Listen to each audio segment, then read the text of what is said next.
If you're looking for a cheap place to get your FIFA 15 coins, then look no further. Go to ufifa.com and use the code TVM to get yourself a discount. They also sell PSN and Microsoft points and subscriptions quite cheap as well. Link in the description. Cheap, fast and reliable. Go check them out. What is going on, guys? TVM here. Welcome to how to win every single game on FIFA 15 Ultimate Team. Bit of a sweaty method, and I do apologise for those of you who are going to have to play against this.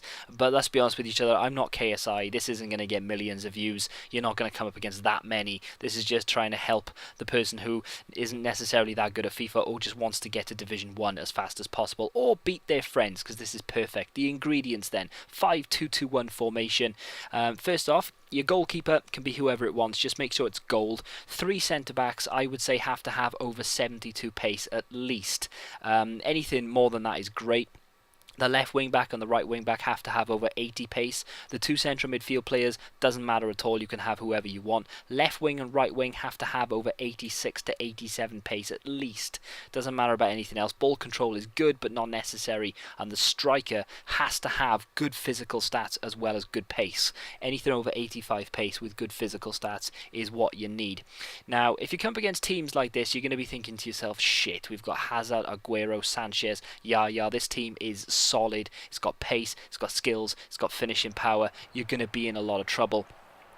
Well, the first thing you need to do is not panic. This is a patience game with this formation. So what you need to do, there's 2 settings you can do. You can either go on park the bus and counter-attack, which is the hardest one to score with, or you can go just on attacking and just leave everything else and just go on attacking. That's what I do. I go on attacking, sometimes all out attack. What you need to do when they're coming at you, how to defend basically, is to get your central midfield players and to use them as your main line of defense. If they beat that main line of defense, hold RB or R1 and it will call the centre back into play. Once the centre back is dragged out, use the central midfield player. You don't switch to the defender, you literally just hold B to drag him forward.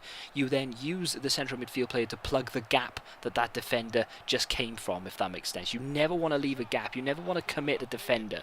Always make sure you're with the runner. I hardly ever use the player that I'm controlling to try and tackle the player. I always use RB so that the computer can try and do it for you and you can plug the gap in behind so they can't get behind you. It's very, very rare that I concede goals with this side. It is just so damn impressive. But even if you mess it up and you can't plug the gap, the amount of defenders that are there, if you just hold RB at that point where it's just a big cluster, they'll get frustrated and they'll just take random shots, and that's where you hit them on the break. You clear the ball out, knock it down the wing, through the middle. You've got your pacey strength striker one-on-one with the goalkeeper. He's not going to miss from there. It's just a case of hitting them on the break as and when you can.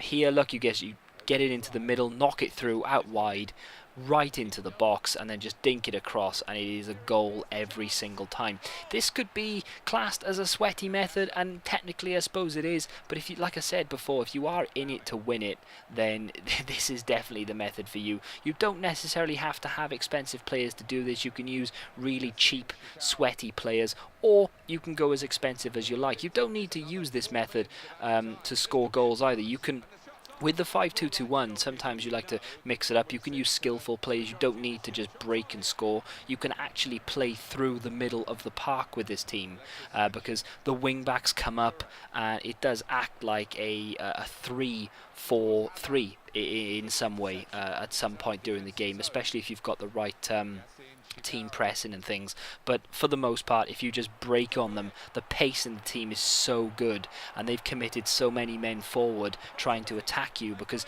your defense is so compact that they have to throw men forward to try and get round the back of you, and in the end it's just impossible, and you can hit them on the break. It is perfect. Let me know in the comment section down below whether you guys think that this is a very, very good method, and like I said, I do apologize for those of you who are going to have to play against this, but hey, I may make a video in the next few days on how to combat it. I haven't really worked it out yet, but once I do, I will make the video. Anyway, if you've enjoyed it, smack the like button, subscribe to the channel if you haven't done so. Till the next time, goodbye.